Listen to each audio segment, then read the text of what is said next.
안녕하세요. 메이플 유튜버 착한 설명충 모아요입니다. 요즘 제 채널에 메이플 영상이 급격히 늘었는데 방학마다 돌아오는 이벤트라고 생각하시면 됩니다. 덕분에 제 채널의 조회수도 테라버닝 이벤트가 어쨌든 메이플을 하다 이것까지 다루게 되는군요. 오늘의 기승전무 주제는 그 유명한 그리스 로마 신화보다 많이 팔린 메가히트작, 게임 원작 만화로서 가장 큰 성공을 거둔 작품. 하지만 나루토, 블리치, 귀멸의 칼날이 용두사미로 유명하다고 개석거라 코리안 용두사미가 나가신다. 코믹 메이플 스토리 지금 바로 시작합니다.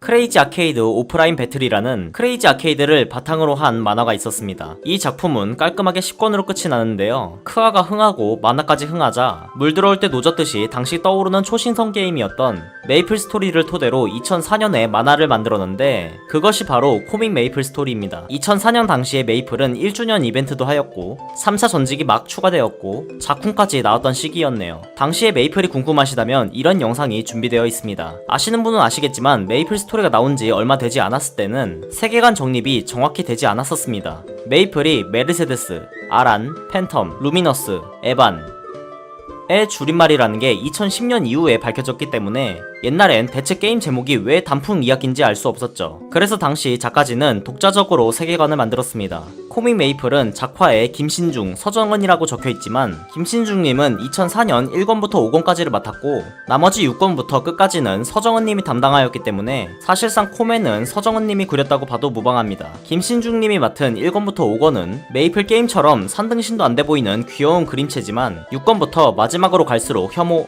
이건 전에서 자세히 다루도록 하죠. 코믹 메이플 스토리는 초창기 전사 직업군을 모티브로 하는 주인공 도도, 울트라 텔레포트라는 가상의 워프 기술을 사용하는 에아, 사우스 페리 출신 도적 아루루, 궁수인 바우, 마법사인 델리키, 그리고 몬스터 와일드카고의 새끼인 삐삐까지 슬리피우드의 다크골렘도 못 잡을 것 같은 이 쪼레 파티가 무려 주니어 발록을 잡으러 여행을 떠난다는 이야기가 주제입니다.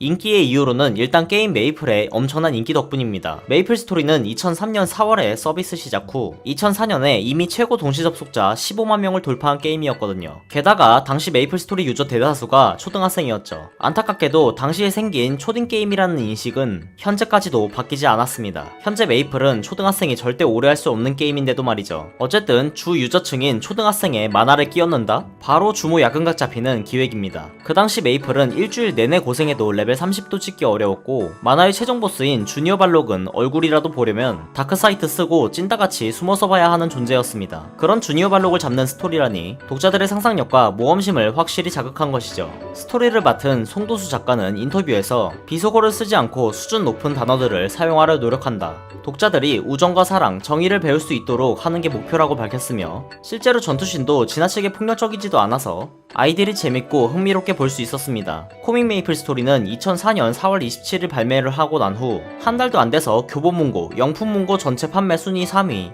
아동 만화 부문 1위를 차지하였습니다. 당시 기사의 제목 또한 메이플 스토리 도서 없으면 왕따?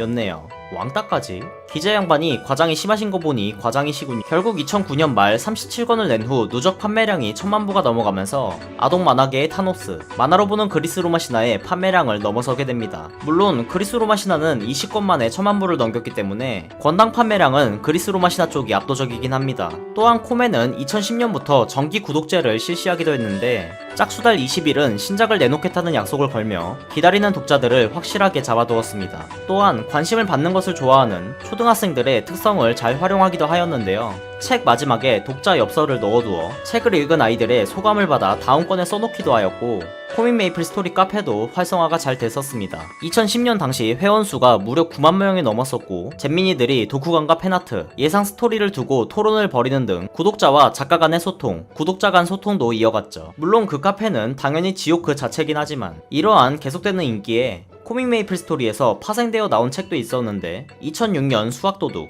2009년 한자도둑, 2012년 신들의 계보 등 코맨은 계속 다양하게 뻗어나갔습니다.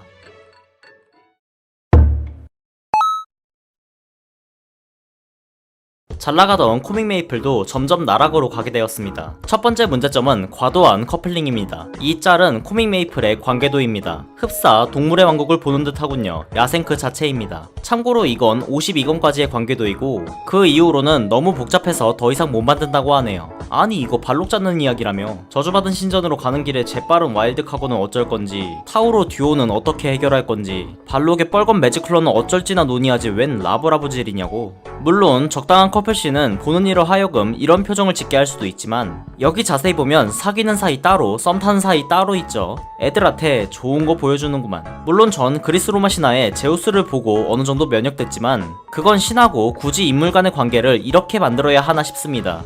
게다가 복선 없는 마구잡이식 짝져주기까지 많아서 팬들은 지쳐갔죠.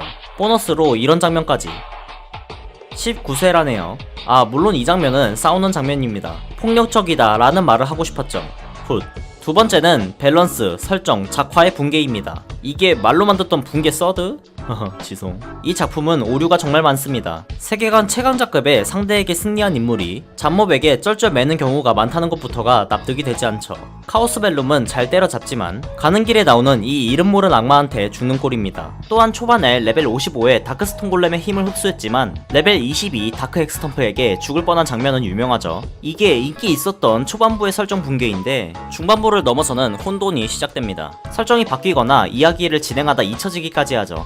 월광검의 행방, 파플라투스의 근황, 샤로우의 생사 여부 등 행방이나 근황이 전해지지 않고 흐지부지해지는 경우가 많습니다. 전투씬 또한 개판인데 후반부에 루미너스와 도도의 전투는 단 2장의 분량도 안됩니다. 그 뒤에 카이린과의 전투씬은 6장. 이 두 가지 전투는 상당히 중요한 장면이었죠. 이런 성의 없는 전투 분량의 원인으로는 앞서 설명했듯이 라브라브 때문이라는 의견이 많습니다. 또한 작화, 메이플 그 자체에서 순정만화 카메라 필터. 특이한 건 그림체가 확 변한 캐릭터가 있고 도도같이 변함없는 캐릭터가 있다는 것입니다. 하지만 메이플답지 않은 비율은 모두에게 적용됐죠. 그뿐만 아니라 작품을 잡다 보니 작품 그 자체가 되기도 하고 차원까지 넘나들기도 하죠. 또한 언제부턴가 뒷배경을 3D로 처리하는데 이것도 호불호가 심하게 갈렸습니다. 솔직히 김치전사 뒷배경 같아요. 붕괴의 삼위일체 코메에서 만나볼 수 있습니다. 세 번째로 죽는 씬이 너무 많습니다. 물론 죽으면 머지않아 부활하긴 합니다. 죽어도 경험치 좀 까이고 마을에서 살아나는 게임 고증을 잘 살린 듯 하네요.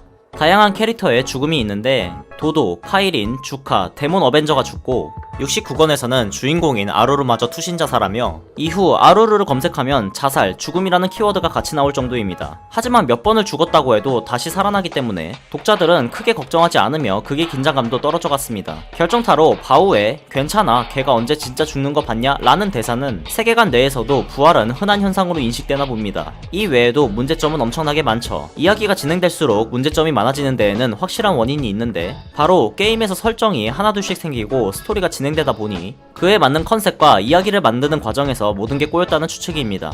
후에 그림 작가인 서정은님이 밝히기를 스토리 감독이 압박을 넣어서 작품이 이 꼴이 된 것이라는 글을 올렸습니다. 또한 코믹 메이플은 100권에서 마무리가 되었는데 원래는 100권에서 끝내지 않고 더 작업을 할 것을 요구했다고 합니다. 100권까지 했어도 이 지경인데 더 진행됐다면 그 결과는 각자 상상해보도록 하죠.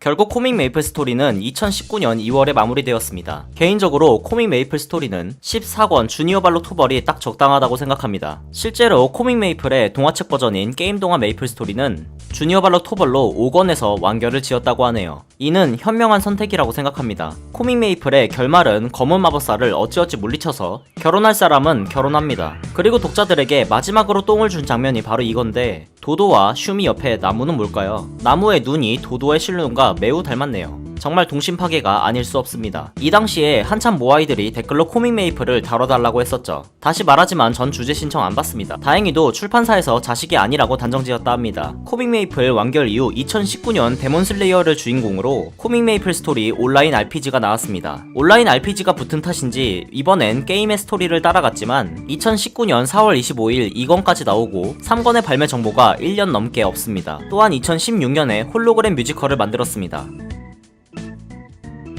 이건 도저히 길게 못 보겠네요. 배우분들 고생 많으셨습니다. 사람마다 코믹 메이플이 이때 끝났으면 적당했다라는 타이밍이 몇 개 있는데, 첫 번째는 제가 생각하는 14권, 두 번째가 제2의 세계수가 탄생하는 29권, 세 번째가 가짜 세계수를 토벌하는 36권, 그리고 마지막으로 핑크빈이 소멸하는 50권이라고 합니다. 참고로 50권은 2012년 2월 20일에 나왔죠. 결론적으로 총 분량의 절반 정도를 사람들이 좋아하지 않는다는 건데, 나루토, 블리치, 귀칼이 용두사미로 유명하다고, 개석거라, 코리안 용두사미, 코믹 메이플이 나가신다, 수미상관 지려버렸고, 총총.